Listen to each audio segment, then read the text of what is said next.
Changing your life, and even the very person that you are, can seem like a daunting task. You need to see the end before the beginning ever happens by visualizing yourself succeeding in your goals. And no matter what pain and suffering it takes to get there, keep it up every single day until you reach that milestone. If this seems like a heavy burden, know that you can allow the others that have come before you to motivate you to be your best person. It's okay to look up to others who you may see as a hero to inspire you to keep moving forward.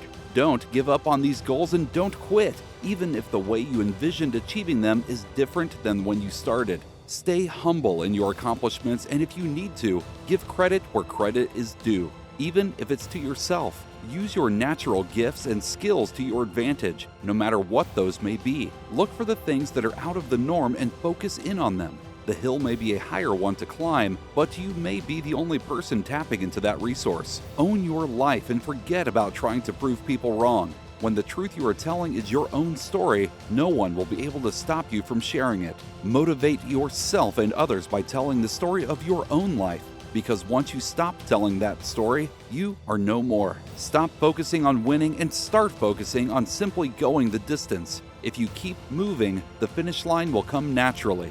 You have the power to create the person that you want to be, no matter your beginnings. Separate the person that you will become and the person that you have already been.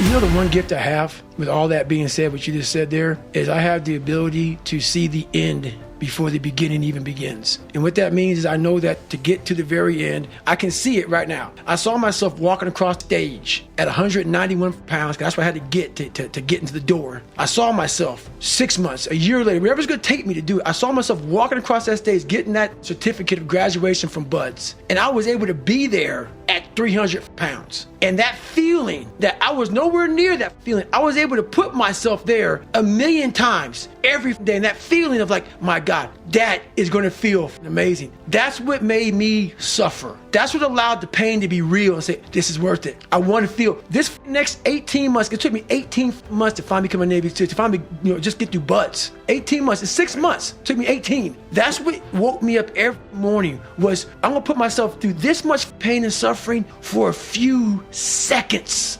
And I think all you out here who fought in these wars, you have no idea how big of a deal this is to me. I was not always this strong guy you see. I went through a lot of hard times in my life to get here today. And a story I'll tell you with real quick. I tried once to get in the Air Force to be an Air Force pararescueman, and I quit for fear of the water.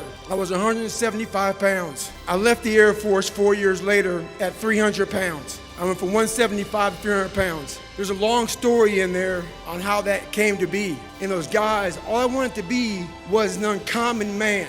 In my whole life, I was not that, much worse than that. I read stories about men like you, Doc, who had the courage to jump on grenades and stuff like that. That is where I met Marcus Luttrell, Danny Dietz, Michael Murphy, another Medal of Honor winner. I went through Hell Week with all these guys, real heroes. I am not a hero. I served with real heroes.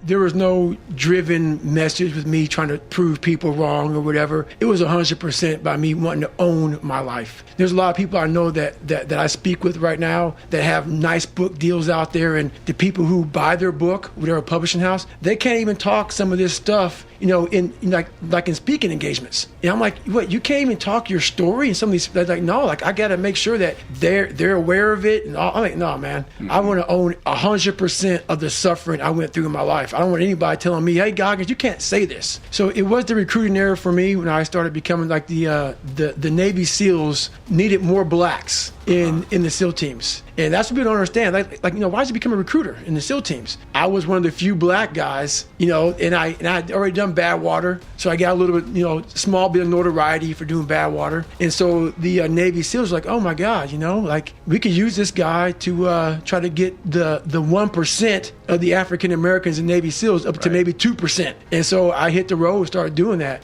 What's motivating you is the stories I'm telling you about what I did in my life. Once I stopped living that, I'm no more. As a man looking at another man, you know what a man's done. I didn't want to win. I still don't want to win for some reason. I don't care about winning. I just want to go the distance. And that's what I talk about, man. Like life is not a movie. It's not a movie where you have one breakthrough and like you just taking off. So same with you. What happened with me was like, so who I was this nobody guy, and I created this Goggins. And that Goggins, there's David Goggins and there's Goggins. David Goggins is a calm, cool guy that sits back. Used to be a, weak kid. Now he's just a normal guy. Goggins is a guy that is willing to tape up his legs to go after it. In that book, you read about David Goggins and also Goggins. What I realized in my life is that Goggins is who I love.